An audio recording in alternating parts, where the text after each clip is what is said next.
Hello పిల్లలు, ఈరోజు కథ నాన్న సలహా. పిల్లలు, మీరందరూ ఎగ్జామ్స్కి ప్రిపేర్ అవుతున్నారు కదా. అందరికీ ఆల్ ద బెస్ట్. మీ అందరి కోసమే ఒక చిన్న మోటివేషనల్ స్టోరీ, నాన్న సలహా మొదలు పెడుతున్నాను. రాకేష్ 8వ తరగతి చదువుతున్నాడు. త్వరలో తనకు ఫైనల్ ఎగ్జామ్స్ రాబోతున్నాయి.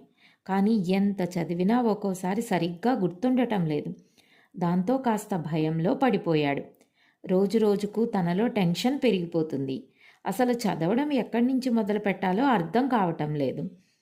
కొన్ని రోజుల నుంచి రాకేష్ని గమనించిన వాళ్ళ నాన్న, ఏంటి, ఏమైంది, ఎందుకలా దిగులుగా ఉంటున్నావు అని అడిగారు. అప్పుడు తను ఎందుకు అలా ఉన్నాడో అంతా వివరంగా చెప్పాడు. అప్పుడు ఆయన చిన్నగా నవ్వి, దీనికే ఇంత భయపడుతున్నావా? సరైన ప్లాన్ లేకపోతే ఇలాగే ఇబ్బందిగా అనిపిస్తుంది. నేను చెప్పే చిన్న ట్రిక్ ఫాలో అవ్వు, నీకు ఇక ఇంత గందరగోళం ఉండదు అన్నారు. అవునా, ఏంటో తొందరగా చెప్పండి నాన్న అన్నాడు రాకేష్. ముందు ఏమేమి చదవాలనుకుంటున్నావో వాటికి సంబంధించిన పాఠాల పేర్లతో ఒక టైం టేబుల్ తయారు చేసుకో. తరువాత బ్లూ, రెడ్, గ్రీన్ రంగు పెన్నులు నీ దగ్గర పెట్టుకో. ఒక పాఠం చదవడం పూర్తయ్యాక బ్లూ పెన్తో టిక్ చేసుకో. రెండోసారి చదివాక రెడ్ పెన్తో మరో గీత పెట్టు.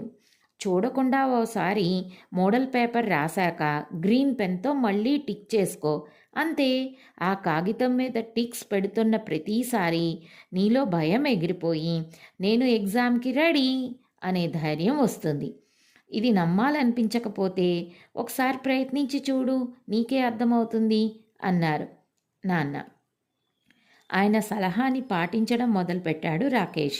ఆ పద్ధతిలో చదువుతున్న కొద్దీ మెల్లగా తన టెన్షన్ తగ్గిపోసాగింది. దాంతో అదే ట్రిక్ని తన స్నేహితులకు చెప్పాడు రాకేష్.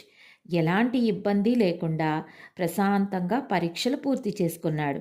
మంచి మార్కులు సాధించి తనే క్లాసులో మొదటి స్థానంలో నిలిచాడు.